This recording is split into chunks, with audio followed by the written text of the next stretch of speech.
بسم اللہ الرحمن الرحیم۔ رمضان المبارک کی ببرکت ساتھ خالق کائنات کے بے پایہ انعامات، رحمتوں اور برکتوں کے ساتھ میں ہوں آپ کا میزبان طارق چودھری، اور آج ہے 18 مئی سوموار کا دن۔ السلام علیکم۔ آج ہمیں بات کرنا ہے پاکستان کی سیاسی صورتحال پہ، جس میں روز بروز بہت اہم واقعات رونما ہوتے جا رہے ہیں، اور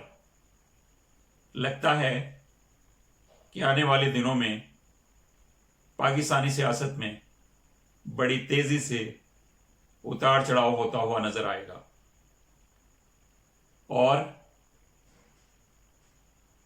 نیشنل اکاؤنٹیبلٹی بیورو بھی پہلے سے زیادہ ایکٹیو اور فعال دکھائی دے گا۔ جیسا کہ ہم جانتے ہیں،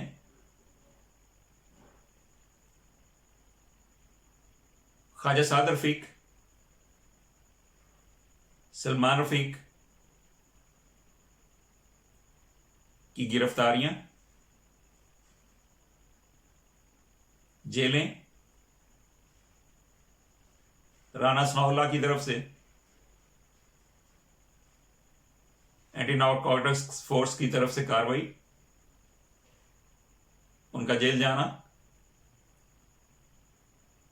حمزہ شہباز کا انکم سے زیادہ اثاثہ جات میں جیل کی سلاخوں کے پیچھے ہونا، LNG کیس میں شاہد خاقان عباسی کی بار بار طلبی، وزارت پیٹرولیم کے ادارے انٹرسٹیٹ گیس سروسز ISGS کے سربراہ مبین سہولت کا شاہد خاقان عباسی کے خلاف وعدہ معاف گواہ بننا، شاہد خاقان کی نیب کے آگے پیشی اور ان سے یہ سوالات کہ آپ کے اکاؤنٹ میں اربوں روپے کہاں سے آئے، اور کیا یہ اربوں روپے کی آپ کے اکاؤنٹس میں آمد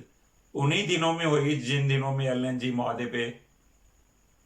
سگنیچرز ہو رہے تھے۔ توشہ خانہ ریفرنس میں آصف علی زرداری، سید یوسف رضا گیلانی، عبدالغنی مجید کے ساتھ ساتھ نواز شریف کی بھی طلبی، جس میں 2008 میں توشہ خانہ سے ناجائز انداز میں گاڑی لینے کا معاملہ، جبکہ 2008 میں نواز شریف کسی سرکاری عہدے پہ بھی نہیں تھے۔ پھر شریف خاندان کے خلاف 7 ارب روپے کی منی لانڈری کا کیس، جس میں تقریباً ساری کی ساری نواز فیملی، مثلا نواز شریف، شہباز شریف، مریم نواز، نصرت شہباز، بیگم شمیم شریف، سلمان شہباز، حسن نواز اور حسین نواز نامزد ہیں۔ پھر شہباز شریف کی بڑے رد و قد کے بعد، بڑے تذبذب کے بعد نیب اتھارٹیز کے سامنے پیش ہونا، اور پھر ان سے جو سوالات کیے گئے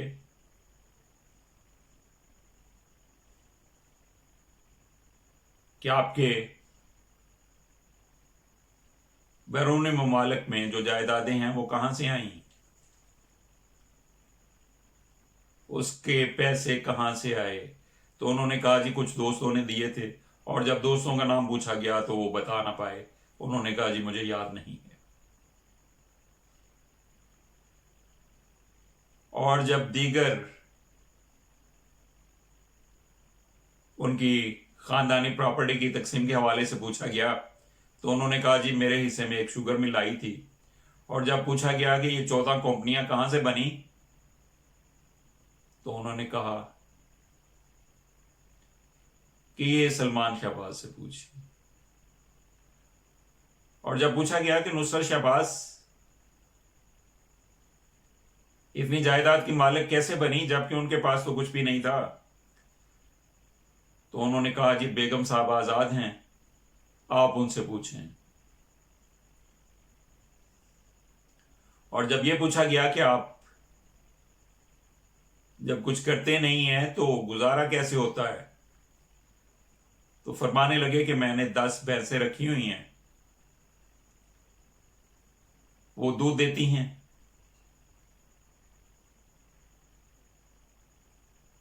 تو اسی پہ میرا گزارا ہوتا ہے۔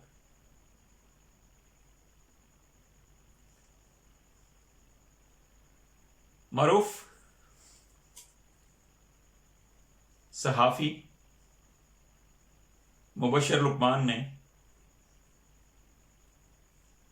اس پر پیشن گوئی کی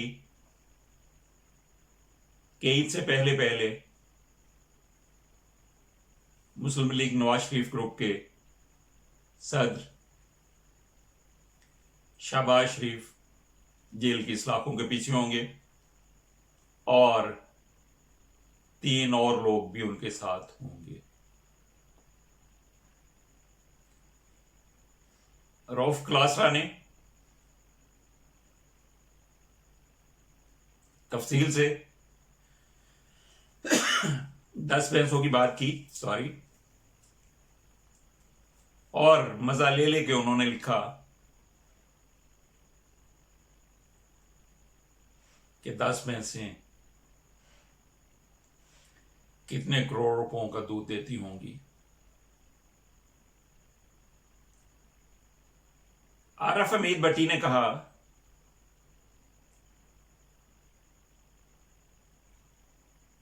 کہ مسلم لیگ نواز شریف گروپ کے لوگ بار بار جہانگیر ترین اور پرویز الہی سے رابطہ کر رہے ہیں تاکہ کسی طرح سے شہباز شریف کی لندن واپسی کا بندوبست کیا جا سکے۔ اور آج ہی وفاقی کابینہ نے میئر اسلام آباد، جن کا تعلق مسلم لیگ نواز گروپ سے ہے، انصر عزیز کو 90 دن کے لیے معطل کر دیا ہے۔ کرپشن کے چارجز ہیں، اور یہ کہا گیا ہے کہ انہیں کرپشن کے چارجز پر شفاف انکوائری کے لیے معطل کیا گیا ہے۔ تو یہ ساری چیزیں واضح کر رہی ہیں کہ سابقہ حکومتوں کے دور میں جو بے دریغ کرپشن کی گئی،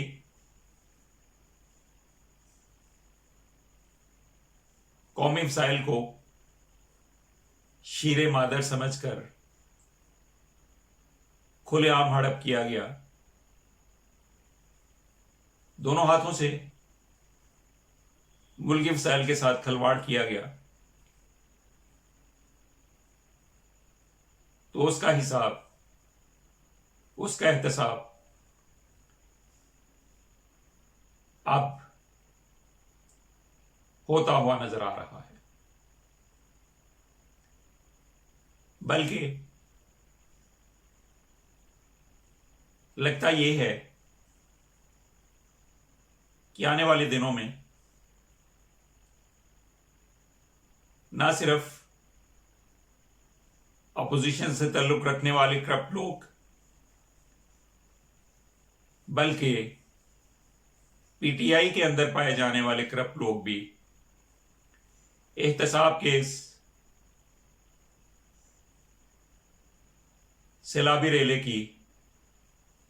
نظر ہونے سے خود کو نہیں بچا پائیں گے۔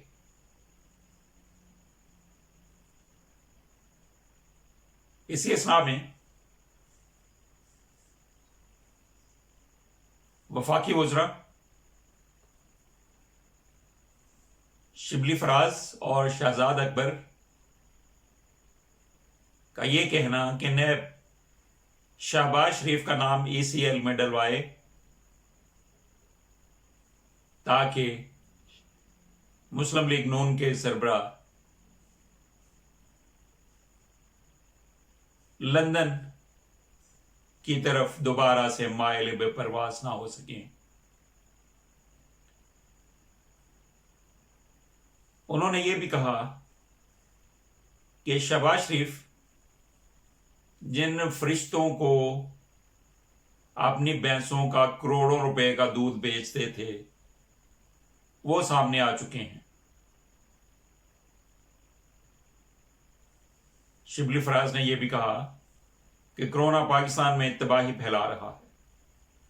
حکومت کرونا سے نمٹنے کے لیے اقدامات کر رہی ہے، عوام کے لیے 570 ارب، مزدوروں کے لیے 200 ارب اور معاشی صورتحال کی بہتری کے لیے 400 ارب روپے رکھے گئے ہیں۔ وزیر اعظم پاکستان نے 8 ارب ڈالر کے بڑے ریلیف پیکج کا اعلان کیا ہے۔ کرونا وائرس کے ساتھ ساتھ دوسرا وائرس جس سے حکومت پاکستان کو نمٹنا پڑ رہا ہے وہ کرپشن کا وائرس ہے، جو کرونا کے ساتھ ساتھ پاکستان میں تباہی پھیلا رہا ہے۔ دوسرے وائرس کا بھی اینٹی ڈوٹ تیار ہو چکا ہے۔ عوام کا خون چوسنے والے اس دوسرے وائرس کو بھی عمران خان ہی ختم کریں گے، اور ان لوگوں کے لیے جو پہلے سے ہی کرپشن کی وجہ سے، نیب کی وجہ سے، احتساب کے اس ریلے کی وجہ سے بہت پریشان نظر آ رہے تھے، جنہیں اپنی جان کسی بھی طرح بچتی ہوئی نظر نہیں آ رہی تھی، جو یہ سمجھتے تھے کہ کسی نہ کسی طرح دم دبا کے پاکستان سے بیرون ملک چلے جائیں، تو دونوں وفاقی وزراء کا یہ مطالبہ کہ نیب شہباز شریف کا نام ای سی ایل میں ڈلوائے حالات کا بہت ہی برے رخ کی طرف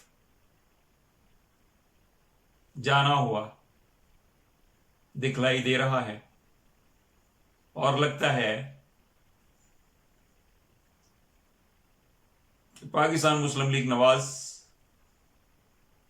شریف گروپ کے صدر، جو بڑے تنتنے اور تمتراک کے ساتھ لندن سے واپس آئے تھے اور لوگوں کو یہ بتاتے پھر رہے تھے کہ بس چند ہی دنوں کی بات ہے، قومی اسمبلی میں سب کچھ زیر و زبر ہو جائے گا، اور انہیں وعدہ کر کے بلایا گیا ہے، اور یہ کہ الیکشن سے پہلے ہی 2 بڑے صحافی ان کے پاس پیغام لے کے آئے تھے کہ وہ نیکسٹ وزیر اعظم ہوں گے، جس پر انہوں نے اپنی کابینہ بھی تیار کر لی تھی، اور انہوں نے نواز شریف کے ووٹ کو عزت دو اور اینٹی اسٹیبلشمنٹ بیانیے کو بھی لتاڑ کر رکھ دیا تھا اور یہ واضح کر دیا تھا کہ قومی اداروں کے ساتھ مل کر ہی پاکستان کے لیے کام کیا جا سکتا ہے، اور وہ بتانا یہ چاہ رہے تھے کہ میں تو وزیر اعظم بنا بیٹھا تھا، لیکن نواز شریف کے بیانیے نے وہ سارا مسئلہ پیدا کر دیا اور مریم نواز کے اعلانات اور ٹویٹس نے بنی ہوئی گیم کو بگاڑ کر رکھ دیا۔ لیکن اب میں لندن سے واپس آ گیا ہوں اور پھر سے معاملات کو چینلائز کر لیا ہے میں نے،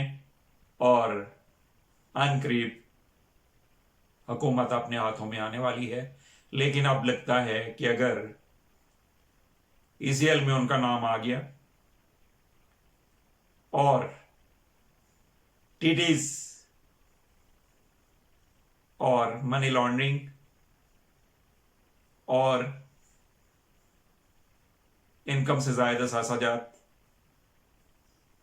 یہ کیسز تیزی سے چل پڑے تو نہ شہباز شریف بھی اپنے بڑے بھائی نواز شریف کی طرح سیاست سے آؤٹ ہوتے ہوئے نظر آ رہے ہیں۔ ان کا سیاسی مستقبل بالکل تاریک ہوتا ہوا نظر آ رہا ہے، اور لگتا ہے کہ وہ جیسا کہ مبشر لقمان نے پیشن گوئی کی تھی، عید سے پہلے نیب کی حراست میں ہوں گے اور جیل کی سلاخوں کے پیچھے انہیں عید گزارنا ہوگی۔